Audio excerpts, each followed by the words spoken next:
Hello, good day, good morning, good afternoon, good evening, wherever you may be watching from. My name is Christian and welcome to my channel again.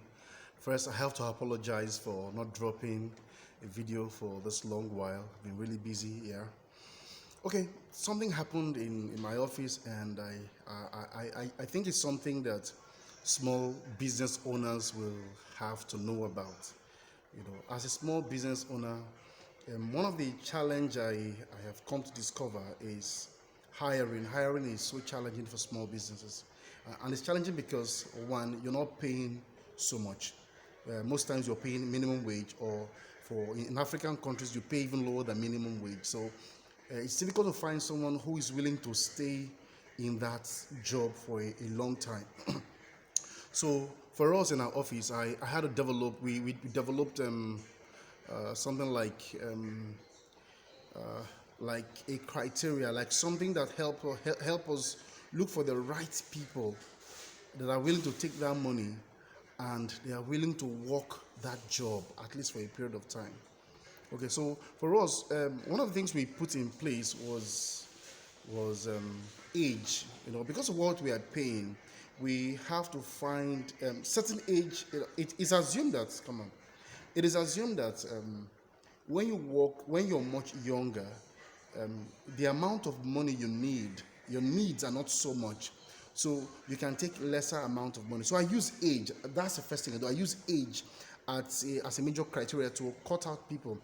Now when people are coming to looking for a job, they will tell you they can take any amount of money, right? That's what they say, but really that's not what they want. When they start the job, they start complaining that the money is not enough, and then you might start having attitude. So I use age to cut out people. Then I get the right age that are willing to take the job. Another thing that is very, very important, that I think is very important, for small businesses, we may ignore it, but I started doing it in my office, and it's very, very important. It's giving whoever you employ, it doesn't matter how much you're paying the person, but giving the person like an appointment letter, a contract that's binding you, the business owner, and the person. Now, because you're paying minimum wage, most times we really don't care about giving appointment letters. Just tell the person verbally, this is how much I'll be paying you. The person accepts, and then you get to work, right? But what I found out is when you give someone an appointment letter, the person have a feeling of having a very important job, because that's how you present the job. Even though the money is small, you present it as if it's very, very important, which it is very important, right? So give the person an appointment letter, and I even take it a step further. I give you two guarantor form. I mean, the guarantor form I'm giving you as a form of insurance for the company. So in case you run away, there's somebody I can always talk to. Good. Now, there's this other thing I said I'll mention today. This video is quite random. I didn't just sit down to plan it. So as the idea is coming, I'm putting it out. There's this other one. Now, what happens is that when you're hiring someone, especially if it's someone you might overlook the guarantor form, because this happened to me recently. I was hiring somebody, and then because I know the person personally, I didn't think it was important that the person would sign my guarantor form until when the person was leaving. I mean, there was so much bad blood. Now, this problem would have been solved if there was an appointment letter. In fact, the person even started claiming that what I said I was going to pay wasn't what I am actually paying, that I'm paying way less, right? So the person is saying I should have paid this amount of money, but this is what I'm paying her. And I said, no, what I'm paying is what I said I was going to pay. Then we started arguing back and forth, back and forth, back and forth. This problem would have been solved if there was an appointment letter, because in the appointment letter, I would have stated, the amount of money that I'm going to pay.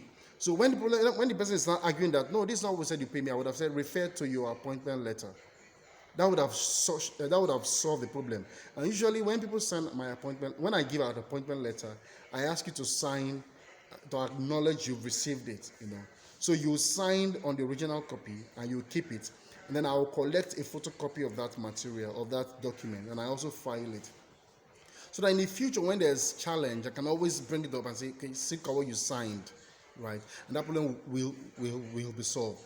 So today I'm just bringing out three things. For small businesses, it's difficult to hire. It's very, very difficult to hire and retain. So you may have to come up with criteria, things to help you run this business, hire the right set of people.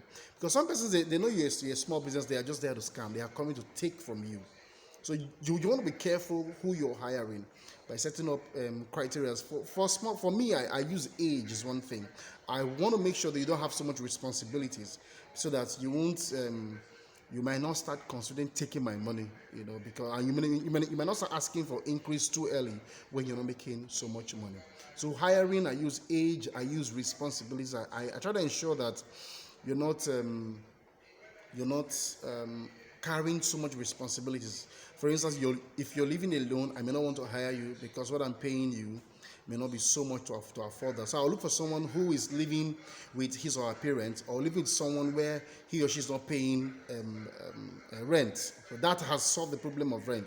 Now I want to be sure that you're not even feeding yourself, right? So because if you're feeding yourself, it will put pressure on the money. So if the money is just going to your pocket, it's just your money.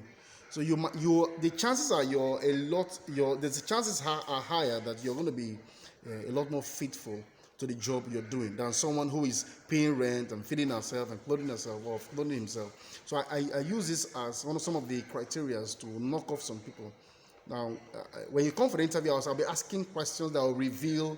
I have a set of questions. Maybe in my next video, I'll present these questions, set of questions that I ask to reveal who you are, the things you do, to be able to help me decipher if I'm going to hire you or not. And then about the forms, maybe I'll post a sample of my appointment letter to help some persons that are also running small businesses. If this video has helped you, I'll be grateful if you give it a thumbs up. You can like it, share it with your friends, and let them see. And just help our channel. Thank you.